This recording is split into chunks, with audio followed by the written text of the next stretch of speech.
नमस्कार दोस्तों, NS Ruby classes में आपका स्वागत है। तो हम लोग पिछले वीडियो में आप लोग से बातचीत कर चुके थे पुनर्जागरण के बारे में। आप लोग को याद है कुछ पुनर्जागरण के बारे में? कब हुआ था, कहाँ से हुआ था, याद होना चाहिए आपको। ठीक है, पुनर्जागरण के बाद हम थोड़ा सा पीछे के टॉपिक पर चर्चा करते हैं। ठीक, पिछले वीडियो में हम पुनर्जागरण के बारे में विस्तार से बताए हुए हैं। ठीक है, पुनर्जागरण होने के बाद औद्योगिक क्रांति होता है।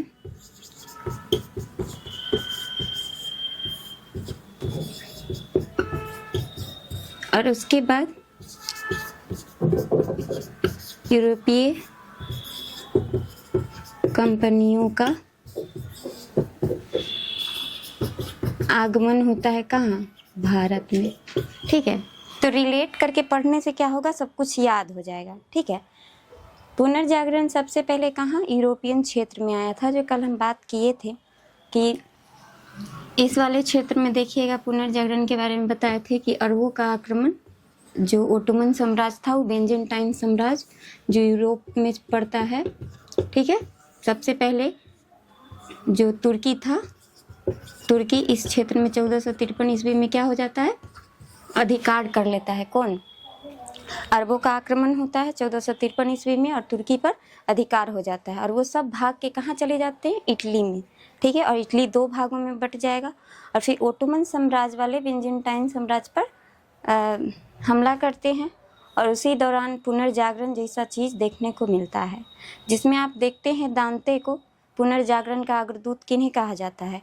दांते को। और पुनर्जागरण का शुरुआत कहाँ से होता है? तो इटली के फ्लोरेंस नगर से। और जैसे ही पुनर्जागरण हो जाता है तो कंपास का खोज, बंदूक, तोप, साइंस के क्षेत्र में कल आप टॉलमी को देख रहे थे, कोपरनिकस को देख रहे थे, जो कि सूर्य केंद्रीकरण का सिद्धांत दिए। टॉलमी भूमि केंद्रीकरण का सिद्धांत दिए। मार्को पोलो दुनिया घूम के आ रहे हैं। ठीक है, तो ये सब आदमी जो है सब अलग अलग क्षेत्र में सब काम कर रहे हैं। और कितने सारे साहित्यकार भी हैं, जिसमें आप मार्टिन लूथर को देख रहे हैं कि बाइबिल का अनुवाद कर रहे हैं। तो ले दे के उस समय क्या, जितने साहित्यकार साइंस के क्षेत्र में, साइंस में देखिए गैलीलियो को देख लीजिए, टॉलमी, मार्को, कोपरनिकस, ये सब क्या है, सब मिलकर क्या कर रहा है, कहीं ना कहीं देखेंगे तो अध्ययन का ही असर रहा पुनर्जागरण। पुराना जो भी रूढ़िवादित सोच है उससे हम कब बाहर आ सकते हैं या फिर नए चीज़ों को शामिल कर सकते हैं, जब नया चीज़ हम सीखेंगे, है ना। और उसके बाद यहाँ पर जो आपको देखने को मिलता है यूरोप में पुनर्जागरण, उसी दौरान औद्योगिक क्रांति। अब इसमें क्या है, गोली, बंदूक, तोप, उसके साथ साथ मशीन का भी, मशीनीकरण भी हो गया है। ठीक है, मशीनीकरण भी तो हो गया है। ठीक है, मशीनीकरण मतलब क्या कि अब मशीन्स का खोज होगा, क्योंकि साइंस की तरफ सब गया है। तो अब बताइए, अब इसको क्या क्या चीज़ का ज़रूरत है? मशीन में कच्चा माल की ज़रूरत है, और ये मशीन में लेबर का ज़रूरी पड़ेगा कि नहीं? काम करने के लिए आदमी भी तो चाहिए, लेबर। ठीक है, और अब ज़्यादा से ज़्यादा माल क्या प्रोडक्ट बनेगा, क्योंकि मशीन आदमी की अपेक्षा ज़्यादा स्पीड से काम करेगा। तो ज़्यादा से ज़्यादा मार्केटिंग चाहिए, जहां हम उस चीज़ को बेच सकते हैं। मशीन है तो लेबर चाहिए और कच्चा माल चाहिए और ज़्यादा से ज़्यादा मार्केटिंग चाहिए, जहां हम उसको बेच सकते हैं। और इसका सबसे अच्छा मार्केटिंग कहाँ पे हो सकता था? भारत में। ऐसे भी भारत से पहले से ही व्यापार हो रहा है। आपका इतिहास 5000 वर्ष पुराना जाइए तो सिंधु घाटी सभ्यता वगैरह देखिएगा, तो उसी दौरान से यहाँ पर सब क्या कर रहा है, यहाँ से व्यापार कर रहा है। ऐसा नहीं है कि अब भारत आएगा। यही जो भारत आने का बात बता रहे हैं, इसमें औद्योगिक पुनर्जागरण होगा, औद्योगिक क्रांति होगा, और यूरोपियन सब वहाँ से उठकर कहाँ आना चाहेंगे? भारत। हालांकि ये इधर से घूम कर क्यों आना चाह रहे हैं जल मार्ग से? क्योंकि स्थल मार्ग जो है वो अवरुद्ध हो गया है। कौन अवरुद्ध कर दिया है? अरबों का आक्रमण किस पर हो गया? तुर्की पर हुआ 1453 ईस्वी में। और 1453 ईस्वी में अरबों का आक्रमण हो जाता है और वो जो स्थल मार्ग है उसको अवरोध कर देता है, उधर का रास्ता ही बंद कर देता है। तो इस सबको नए मार्गों की खोज की आवश्यकता पड़ता है ना। किसको? यूरोपियंस को। ठीक है, जिसमें हम देखेंगे यूरोप में पुर्तगाली, England, Dutch, Danish, French, Sweden, ये सब कहाँ आ रहा है? सब खोज में लगा हुआ है नए मार्गों की, ठीक है। वहाँ पर पुर्तगाल, स्पेन सब लगा हुआ है। अब इसमें हम थोड़ा सा बना लेते हैं और क्या कहता है, मैपिंग कर लेते हैं ताकि आपको आसान हो। यहाँ पर देखेंगे तो ये क्या है, नॉर्थ अमेरिका हो जाएगा, ये हो जाएगा साउथ अमेरिका, ठीक है। ये हम यहाँ पे दक्षिण अफ्रीका बना ले रहे हैं, ठीक है। ये यहाँ पे है, लगभग इसको मानिए विश्व का क्या मानचित्र, ठीक है, जिसमें ये वाला क्षेत्र पूरा हम लोग किस एशिया में है, ठीक है। अब इतना हम पूरा महाद्वीप का नाम नहीं लिखेंगे, ये एशिया में है जिसमें हम लोग हैं। ये क्या हो रहा है, अब यहाँ से उठकर ही चाहता तो इधर से जा सकता था, लेकिन यहाँ तुर्की वाला क्षेत्र है, स्थल मार्ग तो क्या है, अवरुद्ध हो चुका है, इसीलिए इनको आना पड़ रहा है जल मार्ग से। तो इधर से सब आएंगे, ठीक है। लेकिन होता क्या है, आने के दौरान वहाँ पर देखेंगे एक बार्थोलोमियो डियाज रहते हैं, बार्थोलोमियो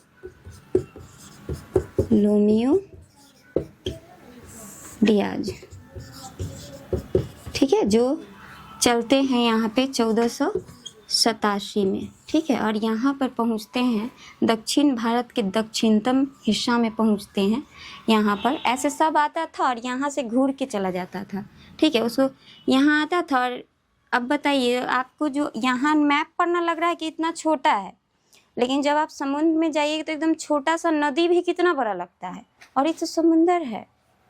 आप गंगा नदी में देखे होंगे, हम वीडियो बनाए हुए हैं, कैसा लग रहा है, एकदम बड़ा सा नदी है वो, और ये तो समुद्र है, एकदम एक एक कोने में आदमी भी ला के रह जाएगा। तो यहाँ जब ये सब आते थे ना, तो यहाँ ऐसे आते थे, ऐसे घूर के वापस चले जाते थे और नहीं मिलता था भारत, ठीक है। लेकिन बार्थोलोमियो डियाज आए तो यहाँ पर कुछ देरी रुके और बोले कि लगता है कि यहाँ से भारत जाने का रास्ता मिल सकता है, ठीक है। इसलिए इस द्वीप का नाम दिए, सब आता था इसी द्वीप से वापस चला जाता था। तो ये बोलते हैं, इस द्वीप का नाम देते हैं उत्तमाशा अंतरीप, उत्तमाशा अंतरीप, ठीक है, आशाओं का द्वीप। इसी को इंग्लिश में वो बोले केप ऑफ गुड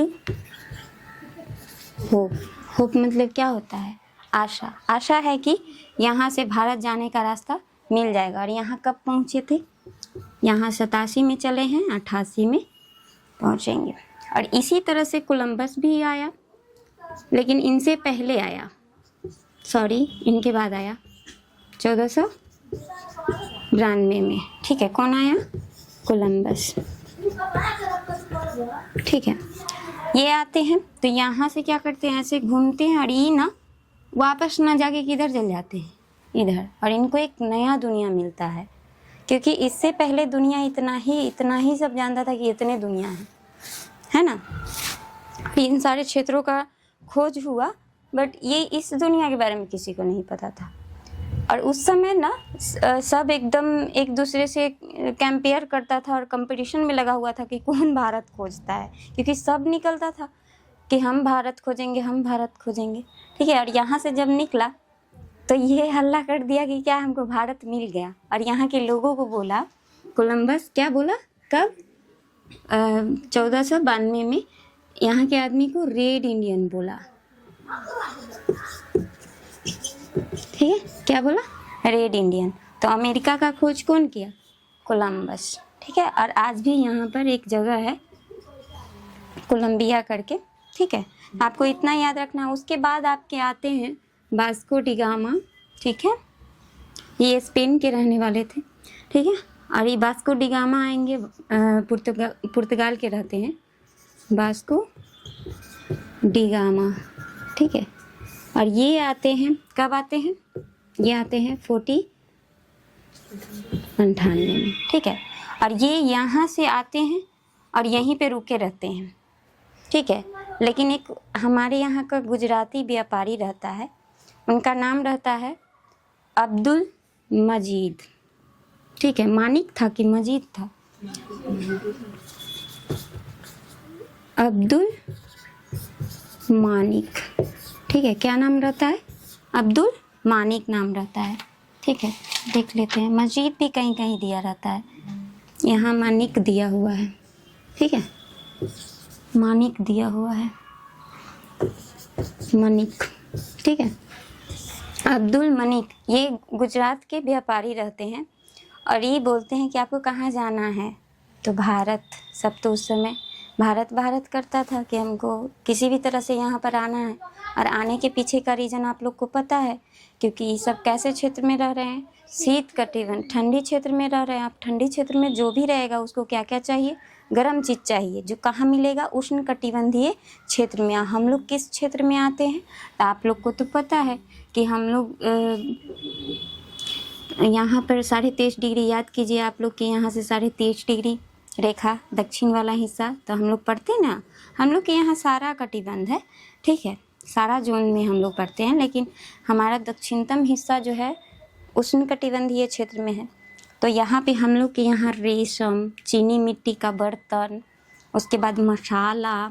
ठीक है, और इन लोगों को मसाला वगैरह का वहाँ बड़ा मांग था। ठीक है, हमेशा से चाहते थे कि मसाला क्यों चाहिए। आप याद कीजिए कि आप लोग का घर में अगर मांस मछली बनता होगा तो जल्दी ख़राब नहीं होता होगा, क्योंकि सब्जी की अपेक्षा ध्यान देते होंगे कि उसमें ज़्यादा मसाला तेल रख देने की वजह से थोड़ा लंबा टाइम तक टिक जाता है, ऐसा बोलेंगे। और यही वजह था कि ये लोग मसाला के लिए यहाँ पे आ रहे थे और वहाँ भारी मांग था इस चीज़ का। और भी बहुत सारा कारण था, केवल मसाला नहीं था। बाकी औद्योगिकरण हो चुका है, उसको लेबर चाहिए, कच्चा माल चाहिए, रेशम, बहुत सारा फ़ायदा था। ऐसे ही तो नहीं सब एकदम परेशान हुए जा रहा है। ठीक है, उसके बाद जो जैसे कि यहाँ पर आते हैं अब्दुल मनिक साहब, उठाते हैं और बोलते हैं आपको भारत चलना है। तो भारत के आदमी उस समय तो ऐसे भी क्या था, पुनर्जागरण हुआ नहीं, सीधा आदमी, कुछ पता नहीं, चलिए चलिए भारत चलना है, उठा के लेके। अभी वो हम लोग से कोई पूछता होगा, घरे पहुँचा के आ जाते हैं। ऐसा होता है कि नहीं? इतना हम लोग सीधा है, पूछता है जाने फलाना बाबू का घर, तुम किधर किधर जाना है फलाना, चलिए हम आते हैं, बहुत फुर्सत में हैं। तो यहाँ पे अब्दुल मनिक जो है इनको लेकर आते हैं। ठीक है, 1498 में। और यहाँ के राजा रहते हैं, बड़ा अंग्रेज़ जो आया होगा वो तो एकदम नए, उनका पूरा ड्रेसिंग सेंस वगैरह सब बिल्कुल अलग होगा भारतीयों से, क्योंकि वो शीत कटिबंध में रह रहे हैं। और आपको तो पता है कि क्लाइमेट ही आपका ड्रेस, धर्म, खान पान सब तय करता है। उसी आधार पर आप देखे होंगे कि उसका ड्रेस भी कैसा रहेगा, पोशाक वाला, एकदम ठंडा, गर्मी पाने के लिए बड़ा बड़ा टोपी वगैरह पहनता था, है ना। पहला का थोड़ा सा तुम लोग अगर देखोगे पिक्चर में तो ऐसा दिखेगा। ठीक है, तो आते हैं यहाँ पर रहते हैं राजा वहाँ के जमोरीन। कौन राजा रहते हैं? जमोरीन। ठीक है, जमोरीन। और ये उनका भव्य स्वागत करते हैं कि आइए, है ना। और वो ये जो है ना वास्को डी गामा, ये व्यापारी रहते हैं और 3 जहाज लेकर आते हैं। तीनों जहाज में भर भर के, याद रखिएगा कौन सा तट पर आते हैं, कौन बंदरगाह पर आ रहे हैं, तो कालीकट बंदरगाह। कौन सा बंदरगाह? कालीकट। कालीकट 20 मई 1498। ठीक है, 1498 में कालीकट बंदरगाह, जमोरीन राजा वहाँ पे हैं। ठीक है, और वास्को डी गामा पहला व्यापारी है जो पुर्तगाली है, आए हैं 1498 में। अब पता ही जाएंगे आज़ादी के बाद, आज़ादी मिल गया है आपको 1947 में, और ये जाएंगे 1961 में। आए हैं सबसे पहले, जितना भी यूरोपीय कंट्री सब आया उस सब में सबसे पहले कौन आया है? तो पुर्तगाली। आ जाएगा सबसे लास्ट में कौन? पुर्तगाली। आज़ादी के बाद कितना तो परेशान होके इसको भगाता है सब। चलो अब आ गए हैं। अब इसमें अभी तो हम लोग को समझ में नहीं आ रहा है कि ये सब क्यों आया है।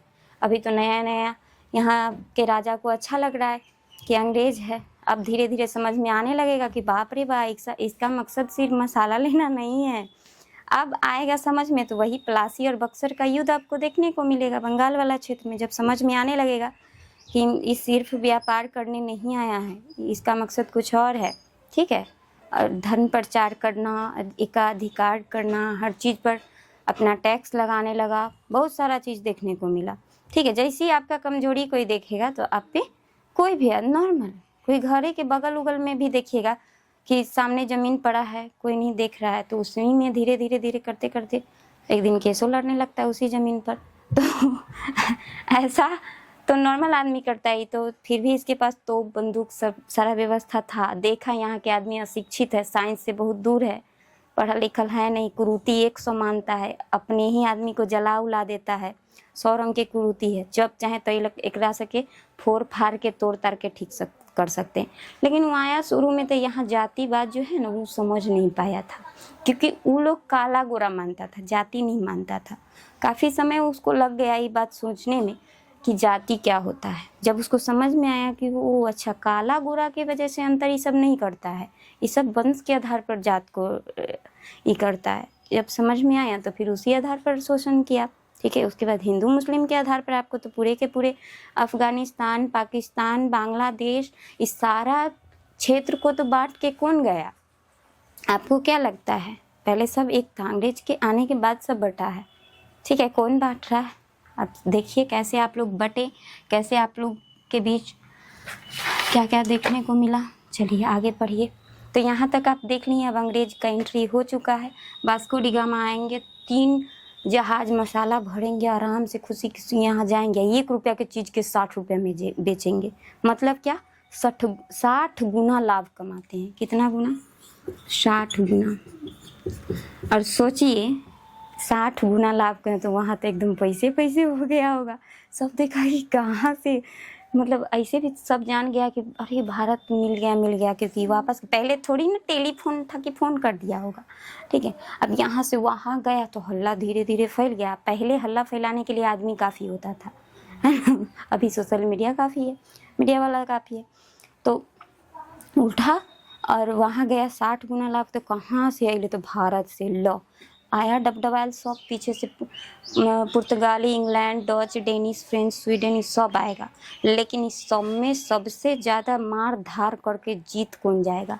इंग्लैंड। बड़ा रणनीति लगाता है, ठीक है। अब देखो कि कहाँ कहाँ कौन कौन सब यहाँ के आदमी के क्या करता था कि दलाल सबको ये कर देता था। हम लोग बड़ा जल्दी बिक जाते हैं, 2 रुपया में देश बेचना पड़े बेच दे, ऐसा ही ना करते हैं। और यही वजह रहा कि हम लोग इतना साल तक क्या रहे। इसलिए कुछ भी हो जाए, सब चीज़ के लिए गद्दारी मंजूर है, दोस्ती में गद्दारी मंजूर है, देश में नो गद्दारी। कुछ हो जाए नहीं करना है। आपको इतिहास पढ़ा के यही बताया जा रहा है कि इस तरीके का घटना, जैसे अभी आप ऑपरेशन सिंदूर देखे, फिर एक आपको जम्मू कश्मीर दिख जाएगा कुछ दिन बाद एगो नया देश के रूप में। अगर आप एक नहीं रहिएगा तो दलाल रहिएगा, तो क्योंकि आपको अफगानिस्तान, पाकिस्तान, बांग्लादेश दिख ही रहा है, और आप पर जुर्म करने के लिए अलग के आदमी की कोई ज़रूरत नहीं, आसपास में है ना। तो आपको इतिहास इसलिए नहीं पढ़ाया जाता है कि आपको ये सारा चीज़ रटा जाए, है ना। अच्छी बात है रटा जाए, एग्ज़ाम निकल जाए, लेकिन आप इतिहास इसलिए भी पढ़ते हैं ताकि आप अपने पीछे के चीज़ों को समझें और उसी आधार से आगे का निर्णय लें, है ना। इसलिए एक एक आदमी को पढ़ना कितना ज़रूरी है, आपको इस बात से अंदाज़ा लग रहा होगा। और कौन बिक जाएगा? अभी भी कौन बिक जाएगा? जो इतिहास नहीं पढ़ा है। जो पढ़ा है ना इतिहास, वो कभी कितनों रुपया दे दो बिकेगा तो ना। क्यों नहीं बिकेगा? आप समझ लो, वो जानता है कि आपका क्या रणनीति है। आज बेच रहे हैं, कल आप मार दीजिएगा, कल हटा दीजिएगा, कि जो अपना देश का ना हो दूसर के क्या होगा, ठीक है। तो यहाँ पर आपको जो मेन है, बार्थोलोमेव डियाज जी को याद रखना है। 1487 ये क्या किए हैं? उत्तमाशा अंतरिक्ष का खोज किए हैं। कब? 88 में। वास्को डी गामा 92 में किए हैं। और यहाँ पर कोलंबस जो है 1492 में, वास्को डी गामा 1498 में भारत आए हैं। अब्दुल मनिक और कालीकट बंदरगाह है, जमुरीन राजा है, ठीक है। तो आपको याद रखना है। और भी क्षेत्र हैं जिसका खोज, जैसे कि ब्राज़ील का खोज कैब्रल किया था, ठीक है। बाकी हम ज़्यादा कर नहीं लिखे हैं। और वहाँ पे हेनरी द नेविगेटर थे जो इन सबको भेज रहे थे, ठीक है। पुर्तगाली राजा कौन थे? राजकुमार थे हेनरी द नेविगेटर। तो उसमें देख लीजिए आपको कन्फ्यूजन कहाँ आता है। इस सब राजा का ना हम भी बहुत दिन तक बहुत सारा किताब छुए, लेकिन हमको हमेशा कन्फ्यूजन होता है। कभी ऐसा डेट दिया, कभी ई दिया, कभी ई दिया स्थापना में। और काफ़ी टाइम तक हम इस चीज़ को लेके अपनी सहेलियों से भी लड़ाई पीट हो जाता था कि झगड़ा हो जाता था कि नहीं ये इस समय आया उस समय आया। तो देखिए तीनों कन्फ्यूजन समझिए, है ना। तो अब जाके हम कोई चीज़ क्लियर हो रहा है कि अच्छा ऐसे था। जैसे सब बुक अलग अलग दे देगा, सब बुक में देखिएगा तो अलग अलग यही दे के छोड़ देगा, कोई यही दे के सिर्फ छोड़ दे रहा है, ठीक है। तो समझ में नहीं आ रहा है कि सब्जेक्ट अलग अलग कैसे हो जा रहा है। तो देखिए ये आगमन क्रम कैसे है, तो याद रखिएगा PDEDF करके, ठीक है, PDEDF, ठीक है। PDF होता है ना, PDF ऐसे करके PDF, है ना, याद कर लीजिएगा।